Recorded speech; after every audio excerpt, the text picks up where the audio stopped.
क्या शर्मिष्ठा के साथ आज वही हो रहा है जो 2022 में नूपुर शर्मा के साथ हुआ था?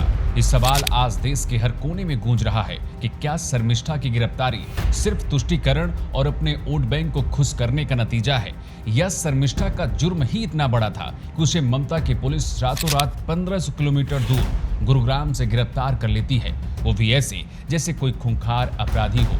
जो पुलिस मुर्शिदाबाद में हिंदुओं के पलायन को रोक नहीं पाती है, जो ममता की पुलिस दंगों के आंकड़े छिपाती है, वो एक छोटे से मामले के लिए दिल्ली हरियाणा तक दौड़ी चली आती है। तो क्या मान लिया जाए कि शर्मिष्ठा की गिरफ्तारी तुष्टीकरण का नतीजा है, एक विशेष धर्म के वोट बैंक को खुश करने के लिए किया गया है, या फिर मजहब के आधार पर संवेदनशीलता तय की जाती है कि किसे गिरफ्तार करना है और किसे छोड़ देना है? एक लड़की जिसकी उम्र महज 22 साल है, 14 मई को अपने सोशल मीडिया हैंडल से एक वीडियो डालती है। उसमें उसने बॉलीवुड एक्टर्स पर तंज कसा। शर्मिष्ठा ने कहा कि देश के लिए फिल्मों में जान देने वाले हीरो असल जिंदगी में आज खामोश क्यों हैं? क्या अब उन्हें खुलकर सेना का समर्थन नहीं करना चाहिए? बस उसी वीडियो में एक पाकिस्तानी फॉलोअर के सवाल पर गुस्से में शर्मिष्ठा ने एक धर्म विशेष पर कुछ बोल दिया। वैसे तो शर्मिष्ठा ने उस फॉलोअर को जवाब दिया था, लेकिन मिर्ची हिंदुस्तान में बैठे कुछ धर्म के ठेकेदारों को लग गई। गलती हुई तो शर्मिष्ठा ने वीडियो डिलीट किया और माफी भी मांगी, लेकिन बात यही नहीं रुकी। 15 मई 2025 को कोलकाता के गार्डन रीच पुलिस स्टेशन में रसीदी फाउंडेशन के महासचिव वजाहत खान ने शिकायत दर्ज कराई और कहा कि इससे हमारी भावनाओं को ठेस पहुंच रही है। लेकिन यहां आपको ये भी बता दें कि रसीदी फाउंडेशन के महासचिव वजाहत खान, जिनकी शिकायत के आधार पर शर्मिष्ठा के खिलाफ FIR दर्ज की गई, उस पर खुद हिंदू धर्म और देवी देवताओं के खिलाफ आपत्तिजनक टिप्पणी करने के आरोप लगे हैं, लेकिन उन पर अभी तक कोई कार्रवाई नहीं हुई है। लेकिन शर्मिष्ठा के मामले में कार्रवाई भी हुई और गिरफ्तारी भी हुई। शर्मिष्ठा के वीडियो डिलीट करने के बाद भी उसे रेप की, हत्या की और सर तन से जुदा करने की धमकियां मिलती रही, लेकिन अफसोस की बात, इस पर कोई एक्शन नहीं लिया गया। उल्टा शर्मिष्ठा की गिरफ्तारी का ही वारंट जारी कर दिया गया। अब सवाल इस बात का है कि क्या भारत में कानून अब मजहब देखकर लागू होता है? क्यों शर्मिष्ठा को कोलकाता पुलिस ने 1500 किलोमीटर दूर आकर गुरुग्राम से उठा लिया, जबकि उसने अपने बयान की माफी मांग ली थी?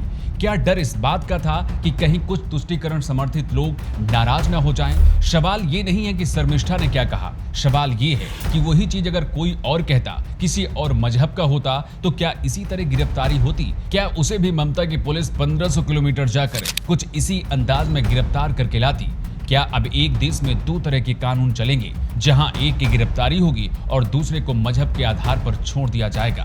क्या यही न्याय है, या फिर डराने की नीति है, या फिर तुष्टीकरण की राजनीति जो पश्चिम बंगाल में ममता बनर्जी कर रही हैं? क्योंकि इसी पश्चिम बंगाल में TMC की सांसद महुआ मोइत्रा ने 5 जुलाई 2022 को इंडिया कॉन्क्लेव में ये कहा था कि उनके लिए काली एक मांस खाने वाली और शराब स्वीकार करने वाली देवी है। हालांकि इस बयान के बाद देश भर में विरोध हुआ, लेकिन ना तो उनकी गिरफ्तारी हुई और ना ही कोई बड़ा एक्शन लिया गया। हाल ही में मुर्शिदाबाद में जो कुछ हुआ उसे भला कौन भूल सकता है, जहां चुन चुनकर हिंदुओं के घर जलाए गए। 2 लोगों को तो उनके घर से खींचकर मार दिया गया और एक आदमी तब तक वहां खड़ा रहा जब तक उनकी मौत की पुष्टि नहीं हो गई। 200 से ज्यादा परिवार पलायन के लिए मजबूर हुए, लेकिन यही ममता की पुलिस उन्हें सुरक्षा देने में नाकाम रही। ममता बनर्जी तो इसमें भी हिंदुओं को ही दोषी ठहरा रही थी और बीजेपी को कटघरे में खड़ा करने की कोशिश कर रही थी कि ये सब बीजेपी ने ही करवाया है।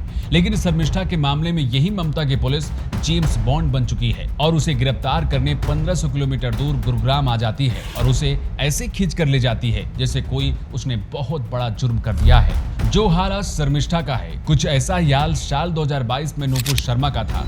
फर्क सिर्फ इतना है कि नूपुर शर्मा बीजेपी की नेता थी और शर्मिष्ठा लॉ के स्टूडेंट हैं। जून 2022 में जब नूपुर शर्मा ने एक टीवी डिबेट में पैगंबर मोहम्मद के खिलाफ कथित रूप से विवादित टिप्पणी की, तो देश से लेकर विदेश तक खूब हंगामा हुआ, विरोध प्रदर्शन हुए, देश में जगह जगह भीड़ सड़कों पर उतरी और सर तन से जुदा के नारे लगाए गए।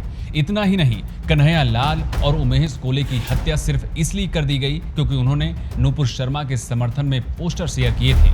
आज फिर से वही इतिहास दोहराया जा रहा है, फर्क सिर्फ दिन, तारीख और साल का है। ऐसे में आपको ये नहीं लगता कि गिरफ्तारी सिर्फ अपने वोट बैंक को खुश करने के लिए है, या फिर शर्मिष्ठा का गुनाह इतना बड़ा था कि उसे माफ नहीं किया जा सकता था? शर्मिष्ठा पनोली की गिरफ्तारी सिर्फ एक गिरफ्तारी नहीं है, एक संदेश है। संदेश कि अगर तुम हमारी तय की हुई लाइन से बाहर जाओगे तो तुम्हें कुचल दिया जाएगा, चाहे तुमने माफी मांगी हो, चाहे तुमने वीडियो हटाया हो, फर्क नहीं पड़ता है। हम कहते हैं कि शर्मिष्ठा ने जो कहा वो गलत है, ऐसा उसे नहीं कहना चाहिए। लेकिन अगर उसने गलती की थी तो उसने माफी भी मांगी। लेकिन फिर भी उसकी इस तरह से गिरफ्तारी ये दिखाती है कि भारत में अब कानून जुर्म के आधार पर नहीं, धर्म और पहचान देखकर लागू होता है। ये है ममता सरकार का नया पश्चिम बंगाल, जहां न्याय भी पहचान देखकर बदलता है। शर्मिष्ठा के केस में गिरफ्तारी सिर्फ एक कार्रवाई नहीं है, ये एक पॉलिटिकल मैसेज है कि अगर किसी खास वर्ग के लिए कुछ कहोगे तो माफी भी माफी नहीं रह जाएगी और कार्रवाई ऐसी होगी कि आप हमेशा याद रखेंगे। वैसे शर्मिष्ठा की गिरफ्तारी को लेकर आप क्या सोचते हैं? क्या शर्मिष्ठा की गिरफ्तारी सही हुई है या फिर उसे जानबूझकर परेशान करने के लिए और एक खास वर्ग को खुश करने के लिए उसकी गिरफ्तारी की गई है?